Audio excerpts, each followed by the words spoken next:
First, I want to say that the serviceman who made this phone call, it's so important that he did that, and I don't want him to go unrecognized, because I can't imagine the trauma that he had hearing this in a foreign country, that his brother had done something like this, asking his brother to take accountability. And then because his brother doesn't want to be a man, he has to do it, but he did it, and I give him credit for doing that.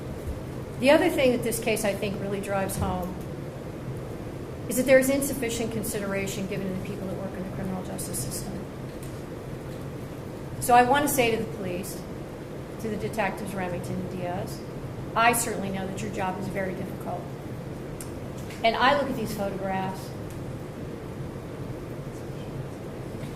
and it's very hard.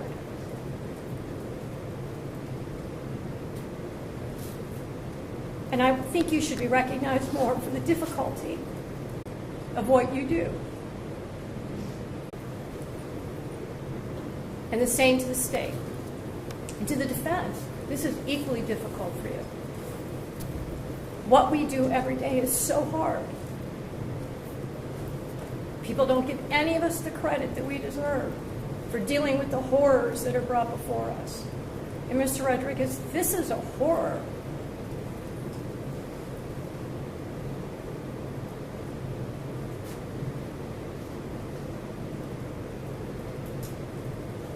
I know as a judge I'm not supposed to show emotion.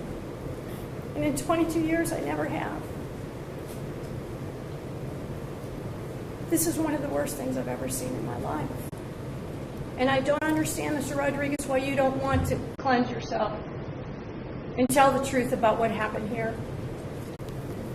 And I hope someday you do. Whatever this child's life was supposed to be, you make sure it didn't happen. You and Larissa.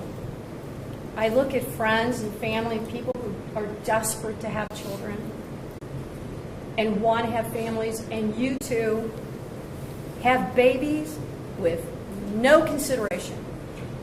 You just keep having them, disregarding the value of their life, disregarding their purpose in life, like they're less than an object, no regard. I didn't even hear you say you were sorry. I will not accept the recommendation for Mr. Rodriguez. These crimes are horrific. There's no question in my mind that this child was abused. It's clear that you did everything you could, you and Larissa, to hide evidence to protect yourselves.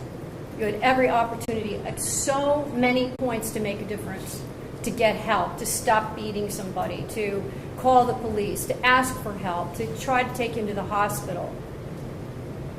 I have to imagine that at some point you got on the internet and said, how do I bury a body? Because this is unbelievable to me. The level of meticulousness that you went through to not be discovered. I honestly don't know how you live with yourself. I don't know how either one of you live with yourself. The court imposed a sentence as follows. Count 1, involuntary manslaughter, felony of the first degree, 11 years in prison. Count 2, felony of the second degree, felonious assault, 8 years in prison. Count 3, felony of the second degree, 6 years in prison. Count 5, abuse of a corpse, felony of the fifth degree, 9 months in prison. Counts 1, 2, and 3 to be served consecutive to each other and concurrent to the sentence imposed in count 5 for a total sentence of 25 years. The sentence is to be served concurrent to the sentence previously imposed in 625-508 for a total sentence of 25 years. Your sentence is as follows. Count 1, involuntary manslaughter, 11 years in prison. Count 2, felony of the second degree, felonious assault, 8 years in prison. Count 3, felony of the second degree, 8 years in prison. Count 5, abuse of a corpse, 1 year in prison, all counts to be served consecutive to each other with credit for any time served. That's a total sentence of 28 years. That's the maximum sentence available.